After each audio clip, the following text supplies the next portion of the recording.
नमस्कार, next 9 news देख रही हैं आप और मैं हूं आपके साथ प्रज्ञा सिंह। आज की इस खास रिपोर्ट में हम बात करने वाले हैं साल 2024 में होने वाले चुनाव, लोकसभा चुनाव की। जी हां, आपको बता दें कि लोकसभा चुनाव के लिए अब बहुत कम वक्त बचा है और कहीं ना कहीं लगातार बीत रहे इस वक्त को देखते हुए विपक्ष अब एकजुट होता हुआ दिखाई दे रहा है। विपक्षी पार्टियों पर कोई भी गाज गिरती है तो तमाम विपक्षी दल के नेता एक साथ हो जाते हैं, चाहे राहुल गांधी की सांसदी जाने पर, चाहे अरविंद केजरीवाल के पार्टी के मुख्य जिस तरीके से मंत्रियों की गिरफ्तारी पर।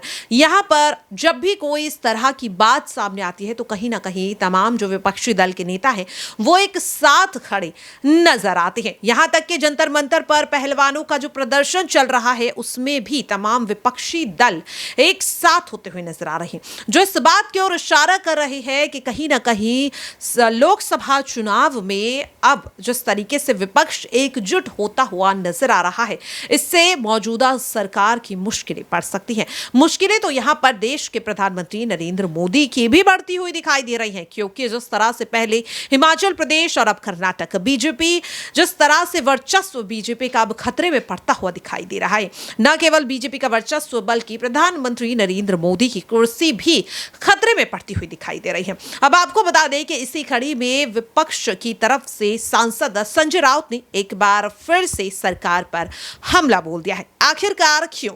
तो आपको बता दें कि केंद्रीय मंत्रिमंडल में बड़ा फेरबदल देखने को मिला। सरकार ने किरण रिजिजू को कानून मंत्री के पद से हटाकर उनकी जगह अर्जुन राम मेघवाल को कानून मंत्री बना दिया, जिसका विरोध अब तमाम विपक्षी दल के नेता करते हुए नजर आ रहे हैं। इसी कड़ी में अब संजय राउत का भी बड़ा बयान सामने आया है। आपको बता दें कि संजय राउत को उनके पद से हटाए जाने पर माफ कीजिएगा, यहां पर किरण रिजिजू को उनके पद से हटाए जाने पर संजय राउत ने सीधे सीधे सरकार पर निशाना साधा और यहां पर वो कहते हुए नजर आए कि जिस तरीके से किरण रिजिजू को उनके पद से हटाया गया है वो कहीं ना कहीं काफी ज्यादा गलत है।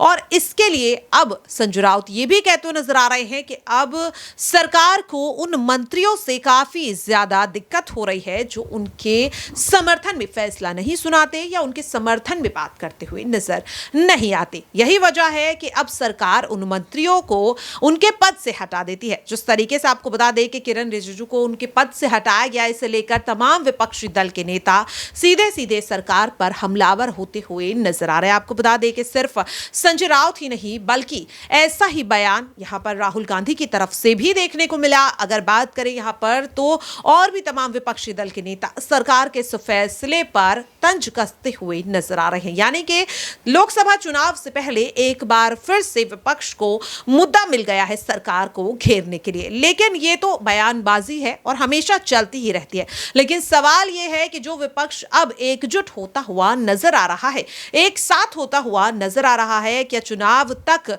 एक साथ नजर आएगा? और क्या ये एकजुटता जो इस वक्त देखने को मिल रही है वो जब विपक्ष की तरफ से प्रधानमंत्री चेहरे पर उम्मीदवार को उतारने की बारी आएगी, क्या उस वक्त ये एकजुटता दिखाई देगी या नहीं? क्योंकि इससे पहले राष्ट्रपति चुनाव और उपराष्ट्रपति चुनाव में भी इस तरीके की चीजें देखने को मिली कि विपक्ष काफी ज्यादा हल्ला मचाता हुआ नजर आया, लेकिन जब मतदान का वक्त आया, रिजल्ट का वक्त आया तो कहीं ना कहीं यह विपक्ष बिखरता हुआ दिखाई दिया।